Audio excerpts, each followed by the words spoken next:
Patrick's a relatively new member of the ATT&CK team, but he's been working on some long requested scope expansions to ATT&CK for Enterprise that we're going to introduce in our next update. So please welcome to this page, Patrick Howell O'Neill. Thank you. Welcome to this quick ATT&CK update about some new ideas in Enterprise. We are pushing the boundaries of ATT&CK's long-established scope, especially in terms of how the scope has been internally conceived and how people view it from the outside. So I am Patrick Howell O'Neill. I'm an ATT&CK team member. I do technique development on ATT&CK Enterprise, among other things I do at MITRE.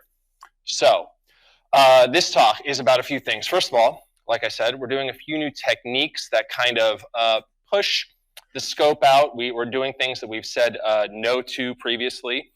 And also, this talk is about what is the scope? How do we think about it? What was the original intent? How does it change over time? What's that process like? It's only going to be 10 to 15 minutes, so it's going to be shorter than some of the stuff we've seen this week, but I think we get to touch on some pretty cool stuff. So, okay. Before you embark on changing something, you should probably become familiar with the original idea.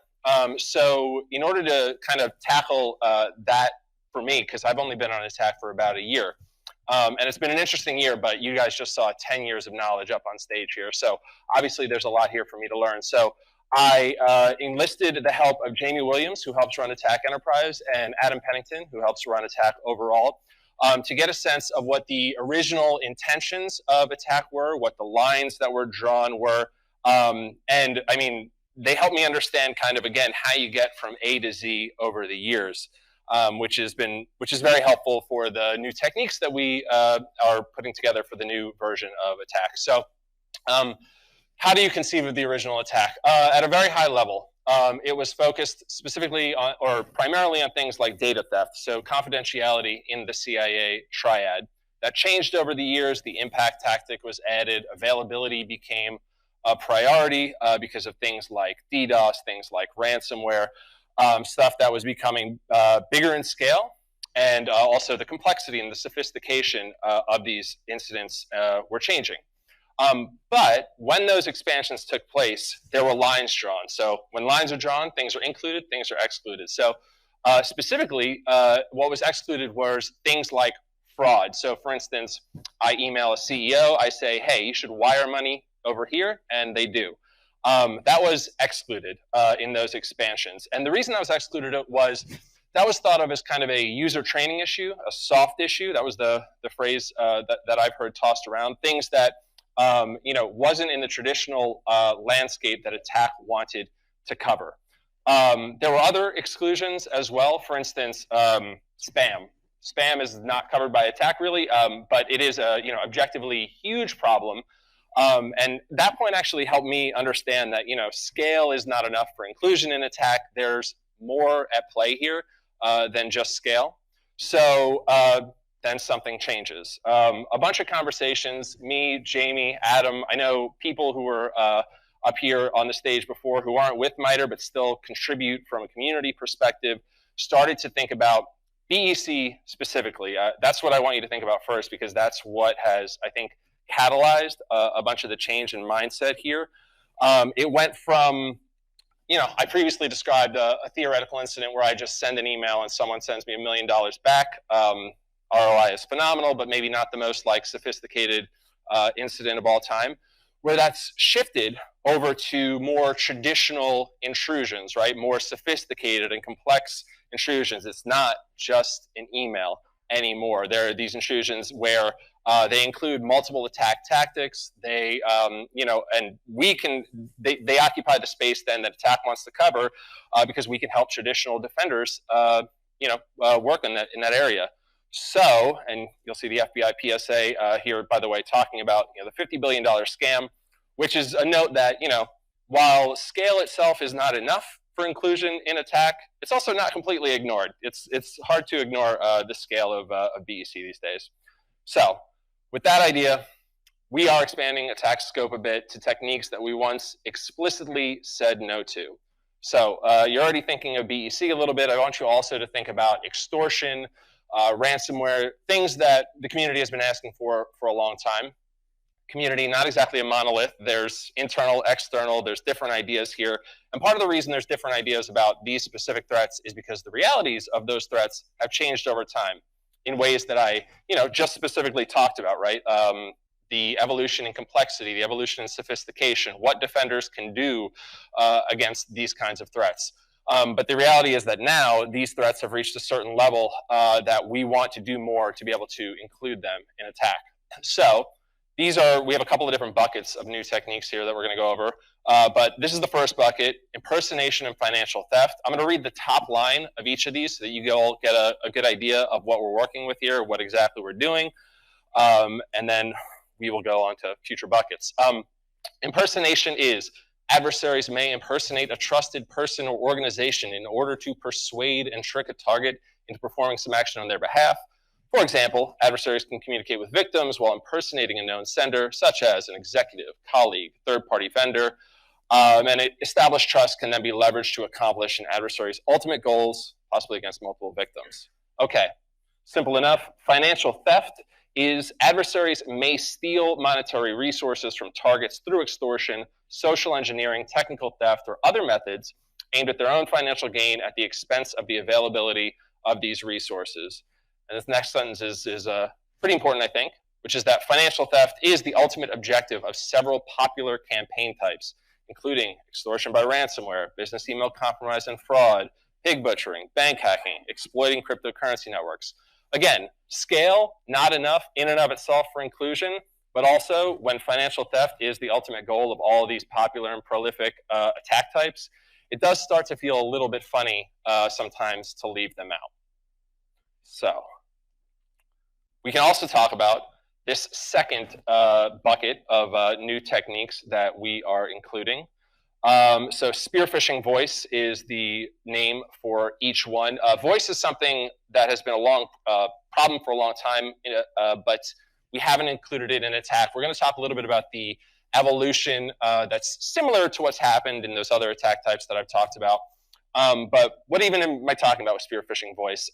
So I call you, I say, hello, I'm the president of the United States. You should download this malware. You should give me your password. And you, respectful citizen of this fine country, you're happy to do it only to find out the bad news later, right? That's Spearfishing Voice. That's actually a couple of different things happening mashed together there. And we get to kind of delineate between the two in these techniques. So again, I'm just going to read the top line here so you guys get a sense of exactly what we're doing here. So phishing for information, Spearfishing Voice, is adversaries may use voice communications to elicit sensitive information that can be used during targeting. Spearfishing for information is an attempt to trick targets into divulging information, frequently credentials or other actionable information. Spearfishing for information frequently involves social engineering techniques such as posing as a source with a reason to collect information. We discussed impersonation in the previous slide, and or creating a sense of urgency or alarm for the recipient. Now, a different side of that is Spearfishing Voice. Adversaries may use voice communications to ultimately gain access to victim systems. Spearfishing Voice is a specific variant of spearfishing. It's different from other forms of spearfishing in that it employs the use of manipulating a user into providing access to systems through a phone call or other forms of voice communications. Spearfishing frequently involves social engineering techniques such as posing as a trusted source and or creating a sense of urgency or alarm for the recipient. So how do you think about this? Well, in the president example, asking for the password would be phishing for information, malware would be phishing. Think about reconnaissance versus initial access in terms of the immediate goal of the adversary who's employing these techniques. So we can also talk a little bit about the evolution of voice. But first, I think we should make a note on semantics here. You'll note that we titled both of those Spearfishing Voice, but obviously people talk about these techniques. They talk about voice phishing, they talk about vishing, and they talk about a few other titles. I really hate the word vishing, so we're doing vishing is me just having a laugh at Adam Pennington's expense because he really hates the word vishing. So when we're at a break, please feel free to go up to him and talk to him about it. I can't fully blame him for hating the word vishing, to be totally honest with you. The whole ishing phenomenon is getting a little weird. I think the latest one is like kishing, right, with QR phishing. And it's going to get stranger, I'm sure of it. But the way we deal with semantic issues like that, kind of semantic ambiguity, is we're going to include the word vishing in a technique. We're going to include what people call it in a technique. We might title it something differently depending on the style and choices that we make, but people are going to know 100% what we're talking about because it's within the technique. Okay, so we've seen an evolution in voice. I talked a little bit about the evolution in BEC and those attack types that have kind of prompted us to include that within attack. And we've seen something similar within voice. It is no longer just a phone call, quote unquote. We're seeing sophisticated adversaries engage in traditional intrusions, and we're able to, I think, include it in attack in a way that benefits real defenders. And so we have been pushed here to include it again by community feedback, which is kind of a common denominator across all of these techniques. I saw people talking about the role of the community previously, and this is a great example of, I think, the community feedback pushing us, influencing us, talking to us, and getting us to take action. You'll also note the beautiful Dolly artwork about the scary hackers on a telephone, and I enjoy that. So so this slide, the purpose of attack, is alternately titled "The Icky Slippery Slope into the Future." You can guess why I called it the purpose of attack, but let's talk a little bit about the icky slippery slope into the future. This comes from multiple conversations I've had with Jamie Williams over the course of kind of developing and discussing these techniques. And these are the kind of discussions we have when we bring new techniques that kind of push lines a little bit. Icky, meaning what is the fit within attack? Does it meaningful for real defenders? Does it fit the mold of how we think about an attack techniques with detections and mitigations? And if it doesn't, does it feel off? Does it feel gross? Does it feel icky? That's the word Jamie was using, and I appreciate it. The slippery slope into the future is about the consequences. If we include A, does that open the door to B unintentionally? What down the line are we causing these consequences down the line by including these new techniques? I won't bore you too much with kind of the hypotheticals that we talked about, but just to say these are the kinds of conversations that we have as we go through these decisions about additions and expansions to attack. But I think the conclusion that we came to, and this was conversations with all of us, is that we need to be really flexible about what we say no to, right? Unless it's like the foundations of attack, which has to be real, has to be public, it has to have threat intel backing. That's kind of what makes attack. But like saying no to voice, saying no to financial, that's not really fundamental to attack. And instead, then you want to think about the purpose of attack. Hence the title of the slide here, which is to help understand, track, and communicate about what real-world adversaries are doing. We got to go where the real world is going. That's how we do our jobs, first of all, and that's how we serve the community more widely. And so with that kind of thought process, adding these became a pretty simple decision in the end. So in summary, we have some new techniques here: impersonation, financial theft, spearfishing voice, both of the phishing and phishing for information variety. And I want you to take this again as a sign that we read your emails, we see the feedback, we appreciate it. It shapes how we think about things, it shapes what we add, it shapes what we do in the future. It shapes how we know where the real world is going, right? If we're trying to go to the real world, we need the community to help us understand that. So we appreciate that. I have a second left, so I just want to bring up the fact that I've been watching Clear and Present Danger. This is the most important part of my talk. This is the 90s, underrated 90s movie classic, and I was watching this at night while working on this presentation during the day.